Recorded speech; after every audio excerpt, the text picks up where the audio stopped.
We now come to the motions relating to the United Kingdom's withdrawal from and future relationship with the European Union.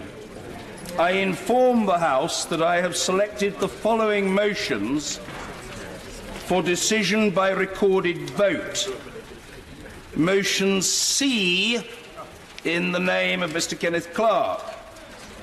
Motion D, in the name of Mr. Nicholas Bowles.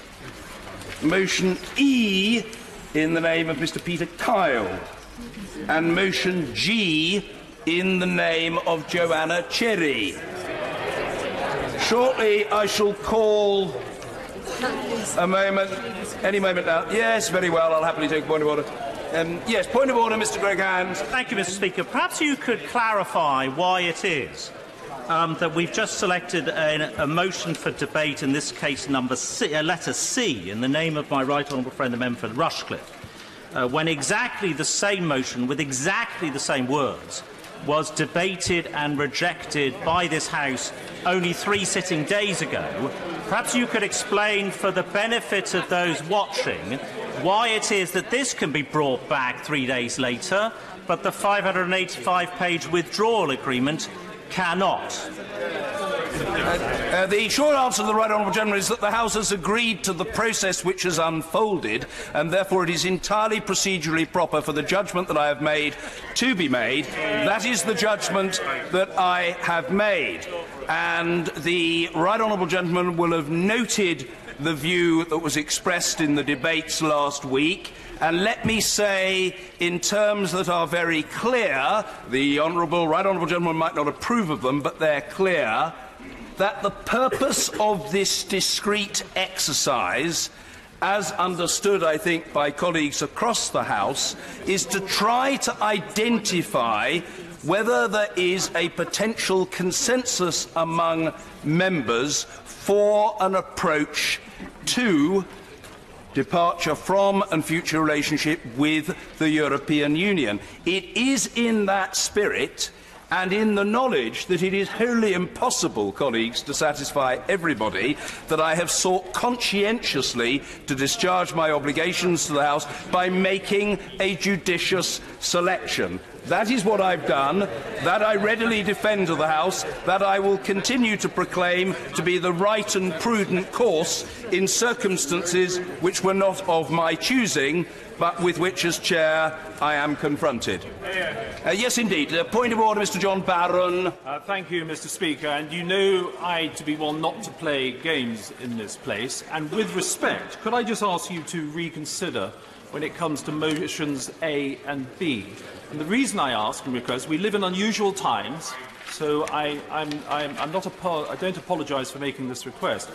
But motion A is new in the sense that it reflects the withdrawal agreement as amended by the backstop, and I would suggest to you, Mr. Speaker, that it is the one vote we've had in this place on the back of the Brady amendment that actually achieved a majority.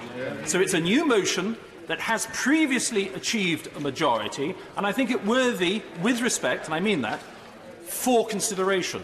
And might I also suggest, Mr. Speaker, if only for future reference, that motion B actually is the legal default position from us triggering Article 50. And I do think it is incumbent on us to consider that when, in this particular debate, when we're trying to find some sort of consensus.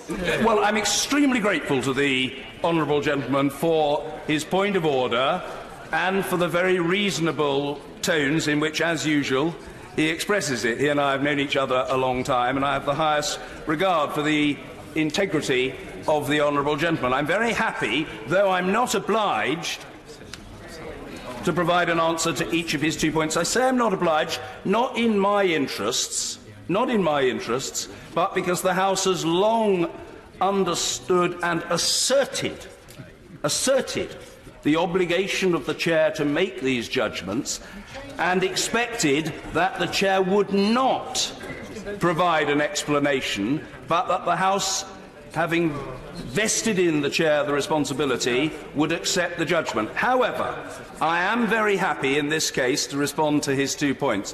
First, in relation to his motion appertaining to the backstop, he makes his own point in his own way.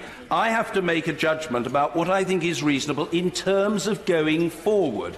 And in this debate, colleagues, we are not acting alone. We are acting in a negotiation with the European Union. And the point that the honourable gentleman feels strongly about is expressed in this motion for the first time, but it has been aired repeatedly. I don't say that critically, but as a matter of fact, since the publication in November of the withdrawal agreement. And repeated commitments have been made to seek a re-examination of that point by the Union, and it has become very clear over a period of months that that re-examination is not offered by the Union. Now, it may or may not feature in the future, but in terms of trying to broker progress now, I did not think it would be the most sensible motion to choose at this time. I put it no more strongly than that. Secondly, in relation to the so-called no-deal motion, and if the honourable gentleman will forgive me, and frankly, even if he won't, I'm going to replay to him his own point in my support rather than his. The honourable gentleman, somewhat exasperated that I haven't selected his motion, well, quizzical, let's say, says, but Mr. Speaker, leaving without a deal on the 12th of April is the legal default. The honourable gentleman is exactly right. It is precisely because it is the default position in law that having it on the paper, in my view, is a rhetorical assertion, but it is a statement of fact, and it doesn't, in my judgment, require debate. That's the first point. And the second point in relation to that self-same motion is that in looking at it, the honourable gentleman from Torbay can shunted from a sedentary position in evident disapproval of the thrust of the argument that I'm developing, if he so wishes. But it doesn't detract from the fact that I'm making the point I'm making. He doesn't like it, I do, and we'll have to leave it there. The simple fact of the matter is that that motion, voted upon last week, as the honourable gentleman's PDI testifies he realises, was rejected by 400 votes to 160. A significant number of members of the House did not vote, but even if every member of the House who did not vote on that motion last week were to vote in favour of it this week, it still wouldn't pass. And I see my duty as being to try to advance matters.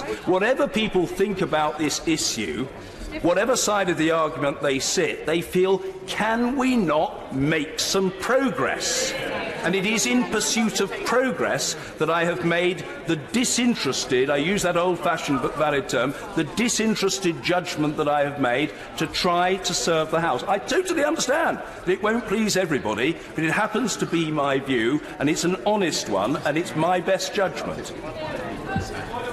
Yes, very well. I mean, I do say to colleagues, I'll happily take points of order indefinitely, and I've got good knee muscles and plenty of energy. I'm not sure it will greatly advance matters, but if the honourable gentleman wants to raise a point of order, he's most welcome to do so. Point of order, Mr. Charlie Elphick. Thank you, Mr. Speaker. And I have always found you very patient in hearing the concerns of any colleague in this House, and always very passionate about the rulings that you make. The other day, you made a ruling in relation to, if I may remind you, Meaningful Vote 3, and you said you wanted to make it clear that you did expect the test of change to be met. They should not seek to circumvent my ruling by means of tabling either a notwithstanding motion or a paving motion. The table office has been instructed that no such motion shall be accepted. What, then, is 1C, which seems to be exactly that, sir? I'm awfully sorry, because I thought I had... forgive me if I wasn't sufficiently clear. I thought I had been. My apologies to the honourable gentleman if my reply was too opaque. But I thought I indicated an earlier reply that the House, in the motion that it had supported, had endorsed the approach to indicative votes which we are now taking. It is a discrete process. It is separate from and different to the processes that have been adopted thus far. And all sorts of arguments and explanations have been given as to why we're in this process, with the House taking control of the process, and I don't need to revisit those. But I have answered that point already. I don't wish to be unkind to the honourable gentleman, whom I like and respect very much, as he knows, but I fear I have to say to him, it's not that I haven't answered his point. I have answered his point already in response to an earlier point of order, but the simple fact is the honourable gentleman doesn't like my answer, and I'm afraid I can't do anything about that. Point of order, Mrs Anne May. Thank you very much, Mr Speaker. And obviously we have got the confirmatory public vote, which we are going to be debating tonight. So this House voted on a confirmatory public vote, and I believe only gathered 85 votes at the time. I'm just wondering, Mr Speaker, why that vote, which was so roundly rejected by this House, it wasn't even supported by the benches opposite. I'm just wondering, Mr Speaker, why this is worthy of having another debate today. Perhaps it should be kicked out. I hope the honourable lady will forgive me. I may have misheard her, but I thought she said something about 85 votes. I thought she did, but from memory, I don't have it in front of me, although I can easily find it. It won't be very difficult. I think I'm right in saying that the vote for the confirmatory public vote, the vote for a confirmatory referendum, received 268 votes and was defeated. Well, the honourable lady is shaking her head, but I'm trying to answer the point. I think it received 268 votes and was opposed by 295, so it was defeated. But again, if the honourable lady will forgive me, and even if she won't, I repeat the point that this is part of a process for which the House voted, and colleagues did so in the knowledge that a result might not be achieved on day one or even necessarily on day two, but the House wanted that process to take place. It may be, I haven't looked at the division lists and it's absolutely her right, it may be that the honourable lady voted against this process altogether, and I completely respect her autonomy in making that judgment, but the House chose to adopt this process, and what I have done and am doing is entirely in keeping with the spirit of that process. Confirmation. Is it further to? I'm not sure there is a further to. It is further. So the 85 I'm referring to was when the honourable member for Totnes brought the vote before the House, not the last vote. I'm sorry, I didn't realise that was what the honourable lady was saying.